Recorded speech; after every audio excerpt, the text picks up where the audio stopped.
Assalamualaikum. 3, 2, 1. Bank Syariah Indonesia atau kita lebih kenal BSI ini diduga diserang hacker.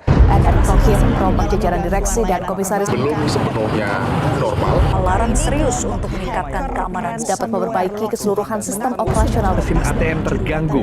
Emang harusnya tidak boleh down. Gangguan sistem layanan. Adanya serangan siber. Kendala sistem di BSI. dengan peristiwa yang terjadi pada BSI. Seluruh jaringan internal kena virus. Dunia maya pun heboh dan BSI tidak bisa diakses kembali. Dan saat ini diperlukan bukti lebih lanjut melalui audit dan juga digital forensik untuk normalisasi layanan BSI.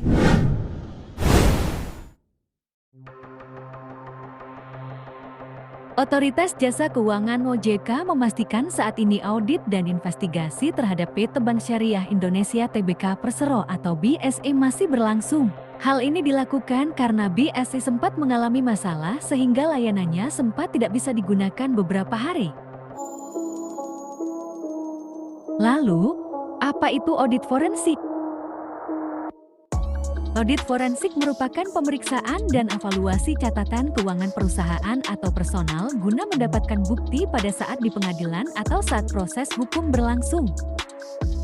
Audit forensik ditugaskan sebagai tanggapan atas suatu peristiwa dan melibatkan penyelidikan keuangan yang temuannya digunakan sebagai bukti di pengadilan.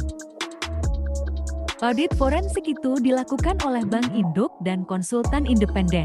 Namun, prosesnya masih berjalan sehingga OJK belum bisa mengambil kesimpulan secara komprehensif ihwal serangan siber terhadap BSI. Proses audit forensik mirip dengan audit keuangan biasa merencanakan, mengumpulkan bukti, menulis laporan dengan langkah tambahan berupa kemungkinan hadir di pengadilan.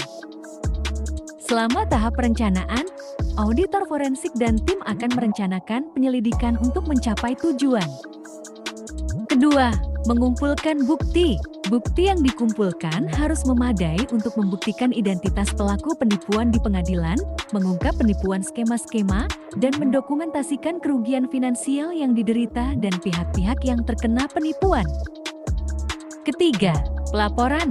Audit forensik memerlukan laporan tertulis tentang penipuan yang akan disajikan kepada klien untuk melanjutkan ke kasus hukum jika mereka menginginkannya. Proses pengadilan. Auditor forensik harus hadir selama proses pengadilan untuk menjelaskan bukti yang dikumpulkan dan bagaimana tim mengidentifikasi tersangka. Mereka harus membahas masalah akuntansi yang rumit dan menjelaskan kasusnya. Lalu, apa yang memerlukan audit forensik? Pertama, korupsi atau penipuan terdiri atas konflik kepentingan dan kasus suap serta pemerasan.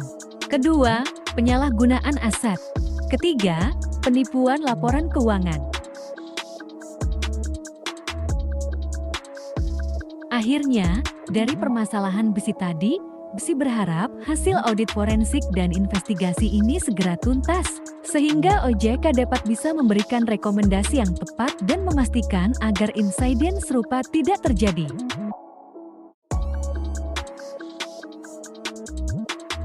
Seluruh masyarakat menaruh harapan besar bagi Bank Syariah Indonesia BSI untuk dapat berkontribusi dalam pengembangan ekonomi syariah dan menyejahterakan umat serta rakyat Indonesia. Demikian penjelasan mengenai audit forensik. Semoga bermanfaat bagi kita semua.